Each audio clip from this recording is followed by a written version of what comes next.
এই মামলা, শেখ হাসিনার এই মামলার হয়তো আমি শেষ সাক্ষী। আমার স্বাক্ষর নেওয়ার পরেই এই মামলাটা রায়ের দিকে যাবে।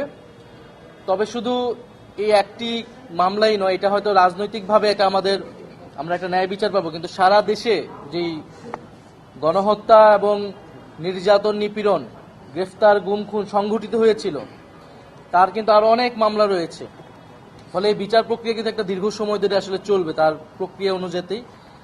ফলে নির্বাচনের পরেও যাতে এই বিচার প্রক্রিয়া কোনোভাবেই বাধাগ্রস্ত না হয়, সেটার জন্য এই ট্রাইব্যুনাল এবং অন্যান্য যেই বিচার প্রক্রিয়া রয়েছে সাধারণ কোর্টে, সেটা যাতে অব্যাহত থাকে সেই প্রতিশ্রুতি আমাদের এই সরকারের পক্ষ থেকে, সেই একটা রোডম্যাপের দাবি আমরা জানিয়েছি, এবং সকল রাজনৈতিক দলের পক্ষ থেকেও সেই কমিটমেন্ট, তাদের সেই ইস্তিহারেও যাতে সেটা থাকে, এটা আমাদের প্রত্যাশা থাকবে, যাতে এই জুলাই গণহত্যার যে বিচার এবং গত 16 বছরে গুম সহ যে আরো নানান ফ্যাসিবাদী হত্যাকাণ্ড রয়েছে, অপরাধ রয়েছে, তার বিচার প্রক্রিয়া যাতে চলমান থাকে।